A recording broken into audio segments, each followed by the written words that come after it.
ঈশ্বরের তো জন্ম নেই, কিন্তু ভগবান শ্রীকৃষ্ণের তো জন্ম হয়েছে। তাহলে কৃষ্ণ কিভাবে ঈশ্বর হন? তো আমাদের হয়তো অনেকেরই এই বিষয়টি অজানা, যে আমরা অনেকে হয়তো বৈদিক শাস্ত্রে দেখি যে ঈশ্বরের জন্ম নেই, ভগবানের জন্ম নেই, কিন্তু আমরা দেখি আবার জন্মাষ্টমী ব্রত পালিত হয়, অর্থাৎ ভগবান শ্রীকৃষ্ণের আবির্ভাব তিথি জন্মদিবস পালিত হয়। তো ঈশ্বরের যদি জন্ম না হয় কিন্তু ভগবান শ্রীকৃষ্ণের তো জন্ম হয়েছে, তাহলে ভগবান শ্রীকৃষ্ণ কি সত্যি ঈশ্বর হবেন? তো এই বিষয়ে আমরা এই ভিডিওতে খুব সুন্দরভাবে আলোচনা করব। সাধারণ অর্থে জন্ম শব্দে সন্তান কামনায় বিবাহিত পুরুষ এবং রমণীর দৈহিক মিলনের ফলে যে শিশুর উৎপত্তি হয় তাকে বোঝায়। এক্ষেত্রে বিবাহিত পুরুষ নারী উভয়কে শিশুর জন্মদাতা বলা হয়, যা প্রতিটি প্রাণীর জন্যই প্রযোজ্য। বেদ, মহাভারত, শ্রীমদ্ ভগবদ্ গীতা, পঞ্চরাত্র, অষ্টাদশ পুরাণ, শ্রীমদ্ ভগবদ্ গীতা ইত্যাদি শাস্ত্র অনুসারে শ্রীকৃষ্ণ হলেন পরমেশ্বর ভগবান। গীতার দশম অধ্যায়ের অষ্টম শ্লোকে বলা হয়েছে, তিনি অজ, অর্থাৎ তিনি আপনা আপনি সৃষ্ট, তাকে কেউ জন্ম দেননি, তাই তার জন্মও নেই। এই সম্পর্কে শ্রীমদ্ ভগবদ্ গীতার চতুর্থ অধ্যায়ের ষষ্ঠ শ্লোকে শ্রীকৃষ্ণ নিজেই তার সম্পর্কে আমাদের শিক্ষা প্রদান করেছেন। অজুপি সন্নবেয়াত্মা ভূতানামীশ্বরঃ পিশন, আমি সমস্ত জীবের ঈশ্বর, আমার চিন্ময় দেহ অব্যয় এবং আমি অজ বা জন্মহীন। তো এই শ্লোক অনুসারে শ্রীকৃষ্ণ হলেন পরমেশ্বর, তার চিন্ময় দেহ অব্যয় অর্থাৎ বিনাশশীল নয়, তিনি অজ বা জন্মহীন। এক কথায় শ্রীকৃষ্ণ আপনা আপনি প্রকাশিত বা সৃষ্ট, কেউ তার শরীর সৃষ্টিকারী বা জন্মদাতা নয়। পুনরায় শ্রীকৃষ্ণ একই শ্লোকে শ্রীমদ্ ভগবদ্গীতার এই চতুর্থ অধ্যায়ের ষষ্ঠ শ্লোকে বর্ণনা করেন, তাই আমি আমার অন্তরঙ্গা শক্তির দ্বারা আবির্ভূত হই। এই শ্লোক অনুসারে শ্রীকৃষ্ণ হলেন পরমেশ্বর, তাই তিনি কখনো জন্মগ্রহণ করেননি বা দেবকী তাকে জন্ম দেননি, বরং তিনি দেবকীর প্রতি কৃপা পরায়ণ হয়ে দেবকীর গর্ভকে আশ্রয় করে আবির্ভূত হয়েছিলেন। এই বিষয়ে শ্রীমদ্ ভাগবতের দশম স্কন্দের প্রথম অধ্যায়, দ্বিতীয় অধ্যায় এবং তৃতীয় অধ্যায়ের 9 থেকে 10 নং শ্লোকের বর্ণনা করা হয়েছে। পরমেশ্বর ভগবান শ্রীকৃষ্ণ বর্তমান চতুর্যুগের দাপর যুগে দুষ্টের দমন, শিষ্টের পালন এবং ধর্ম সংস্থাপনের ইচ্ছা পোষণ করলেন। তখন তিনি প্রথমে বসুদেবের হৃদয়ে প্রকাশিত হন। বসুদেবের হৃদয় থেকে দেবকীর হৃদয়ে, দেবকীর হৃদয় থেকে তার গর্ভে স্থানান্তরিত হন। এরপর সশরীরে শ্রীকৃষ্ণের আগমনের যখন সময় হলো, তখন তিনি চতুর্ভুজ এক অদ্ভুত শিশুরূপে দেবকীর গর্ভ থেকে আবির্ভূত হলেন। শ্রীমদ্ ভাগবতের দশম স্কন্দের দ্বিতীয় অধ্যায়ের 16 থেকে 18 নম্বর শ্লোকে বলা হয়েছে, সমস্ত জীবের পরমাত্মা এবং ভক্তদের সমস্ত ভয় বিনাশকারী ভগবান তার সমস্ত ঐশ্বর্যসহ বসুদেবের চিত্তে আবির্ভূত হয়েছিলেন। বসুদেব তার হৃদয়ে ভগবানকে ধারণ করে ভগবানের চিন্ময় জ্যোতির প্রভাবে সূর্যের মতো দীপ্তিশালী হয়েছিলেন। তাই ইন্দ্রিয় অনুভূতি দ্বারা তাকে দর্শন করা অথবা তার সমীপবর্তী হওয়া অত্যন্তই কঠিন ছিল। তার সেই তেজ কংস আদি জীবমাত্রেরই দুঃসহ হয়েছিল। তারপর পরম ঐশ্বর্যমণ্ডিত সমস্ত জগতের মঙ্গল বিধানকারী ভগবান তার অংশসহ বসুদেবের হৃদয় থেকে দেবকীর হৃদয়ে স্থানান্তরিত হয়েছিলেন। এইভাবে বসুদেবের দ্বারা দীক্ষিত হয়ে দেবকী সমস্ত চেতনার উৎস, সর্বকারণের পরমকারণ ভগবান শ্রীকৃষ্ণকে তার হৃদয়ে ধারণ করে পরম সৌন্দর্যমণ্ডিত হয়েছিলেন। ঠিক যেভাবে উদীয়মান চন্দ্রকে ধারণ করে পূর্ব দিক সৌন্দর্যমণ্ডিত হয়। শ্রীমদ্ ভাগবতের দশম স্কন্দের দ্বিতীয় অধ্যায়ের 21 নম্বর শ্লোকে বলা হয়েছে, কংস দেবকীকে দেখে ভেবেছিল, এখন আমার কি করা কর্তব্য? ভগবান, যিনি তার উদ্দেশ্য জানেন, পরিত্রাণায় সাধুনাম বিনাশায় চ দুষ্কৃতাম, তিনি তার বিক্রম পরিত্যাগ করবেন না। দেবকী একটি স্ত্রী, সে আমার ভগ্নী এবং অধিকন্তু সে গর্ভবতী।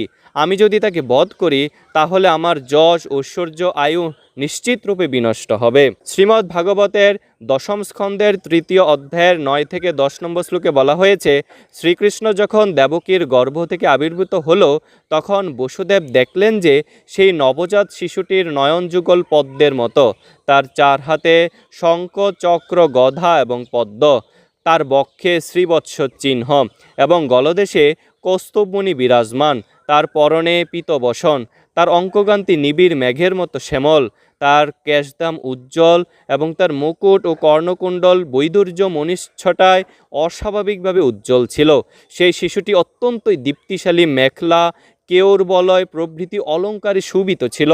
শ্রীমদ্ ভাগবত পুরাণের দশম স্কন্ধের 3য় অধ্যায়ের 11 থেকে 31 নম্বর শ্লোকের বর্ণনা বলা হয়েছে, বসুদেব তার অসাধারণ পুত্রটিকে দর্শন করে নয়নযুগল বিস্ময়ান্বিত হয়েছিল। চিন্ময় আনন্দে মগ্ন হয়ে তিনি শ্রীকৃষ্ণের আবির্ভাব উৎসবে মনে মনে 10,000 গাভী ব্রাহ্মণদের দান করেছিলেন। বসুদেব বুঝতে পেরেছিলেন যে সেই শিশুটি পরমেশ্বর ভগবান চতুর্ভুজ শ্রীনারায়ণ। সেই সত্য নিশ্চিতভাবে হৃদয়ঙ্গম করে তিনি নির্ভয় হয়েছিলেন এবং অবনত শরীরে কৃতাঞ্জলি হয়ে একাগ্র চিত্তে স্বাভাবিক কান্তির দ্বারা সূতিকাগৃহ উজ্জ্বলকারী সেই শিশুকে স্তব করতে লাগলেন। এরপর দেবকীও ভগবানের উদ্দেশ্যে প্রার্থনা নিবেদন করেছিলেন। শ্রীমদ্ ভাগবতের দশম স্কন্ধের 3য় অধ্যায়ের 32 থেকে 38 এবং 41 থেকে 45 নম্বর শ্লোকে বলা হয়েছে, পরমেশ্বর ভগবান শ্রীকৃষ্ণ বললেন, হে সতী, স্বয়ম্ভূব মন্বন্তরে তোমার পূর্বজন্মে তুমি কৃষ্ণী নামে জন্মগ্রহণ করেছিলে এবং বসুদেব ছিল অতি পুণ্যবান প্রজাপতি সুতপা। তারপর তোমরা ব্রহ্মার আদেশে প্রজা সৃষ্টির জন্য ইন্দ্রিয়সমূহ সংযত করে কঠোর তপস্যা করেছিলে। হে পিতা, হে মাতা, তোমরা বিভিন্ন ঋতুতে যেমন বর্ষা, বায়ু, রৌদ্র, প্রবল তাপ এবং প্রচণ্ড শীত সহ্য করেছিলে। যৌগিক প্রাণায়ামের দ্বারা দেহের অভ্যন্তরে শ্বাস রোধ করে এবং গাছের শুষ্ক পাতা ও বায়ুমাত্র সেবন করে তোমরা তোমাদের হৃদয়ে কলুষমুক্ত করেছিলে। এইভাবে আমার কাছ থেকে বর লাভের আশায় তোমরা শান্ত চিত্তে আমার আরাধনা করেছিলে। এইভাবে তোমরা আমার চেতনায় মগ্ন হয়ে 12,000 দিব্য বৎসর ধরে কঠোর তপস্যা করেছিলে।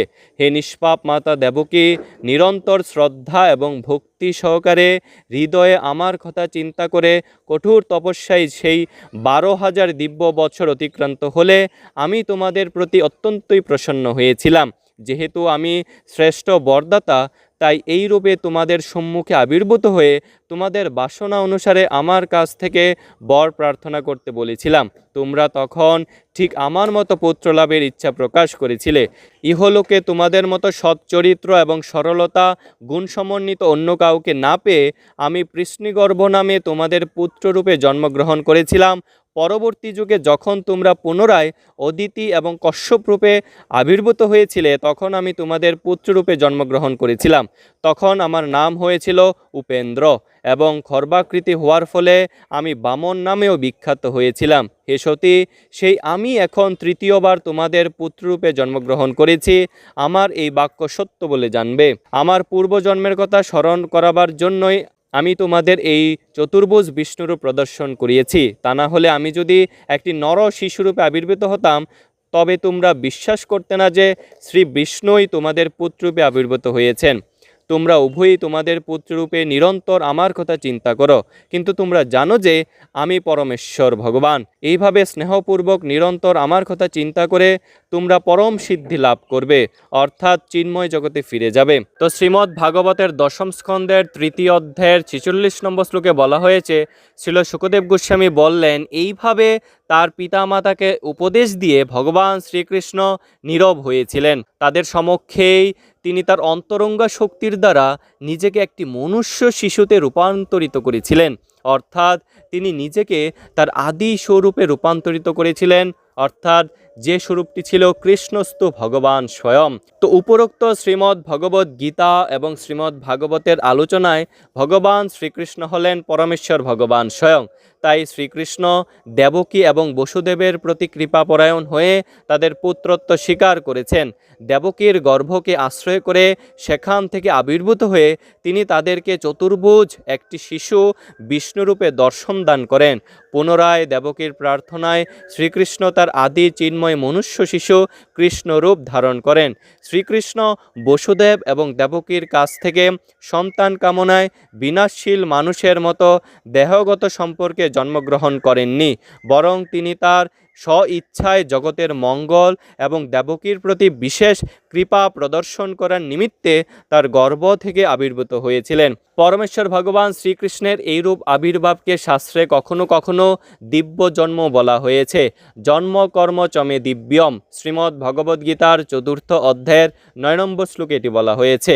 এর কারণ হলো পরমেশ্বর ভগবান শ্রীকৃষ্ণ মনুষ্য বা অন্যান্য জীবকুলকে আশ্রয় করে আবির্ভূত হন, যাকে আশ্রয় করে তিনিও এক প্রকার জন্মদাতা হন। এক্ষেত্রে পরমাত্মা শ্রীকৃষ্ণ বসুদেব এবং দেবকীকে আশ্রয় করে আবির্ভূত হওয়াতে তিনি বসুদেবকে পিতা এবং দেবকীকে মাতা নামে সম্বোধন করেছেন। তবে শাস্ত্রে পরমেশ্বরের এই প্রকার আবির্ভাবকে দিব্য জন্ম বলার পেছনে মূল কারণ হচ্ছে এইরূপ জন্ম এ পৃথিবীতে কোনো দেহধারী মরণশীল জীবের পক্ষেই সম্ভব নয়। কেননা কোনো মানুষ যতই তিনি শক্তিশালী হোক না কেন, তিনি কোনো দেহধারী মরণশীল পুরুষ এবং স্ত্রীর তাদের মিলন ব্যতীত স্ব ইচ্ছায় মাতৃ জঠরে প্রবেশ এবং ক্লেশ ব্যতীত সেখানে অবস্থান এবং সেখান থেকে বের হতে পারবেন না। কিন্তু ভগবান শ্রীকৃষ্ণ, যিনি হলেন পরমেশ্বর স্বয়ং, তিনি দেবকী এবং বসুদেবরূপী দুই মরণশীল জীবের পুত্র কামনায় দৈহিক মিলন ব্যতীতই শুধুমাত্র তার স্ব ইচ্ছায় দেবকী এবং বসুদেবকে বিশেষ কৃপা প্রদানের নিমিত্তে দেবকীর গর্ভে প্রবেশ করে যথাসময়ে সেখান থেকে জ্যোতির্ময় চতুর্ভুজ হস্তে শঙ্খ চক্র গদা পদ্ম ধারণ করে আবির্ভূত হয়েছিলেন। হরে কৃষ্ণ।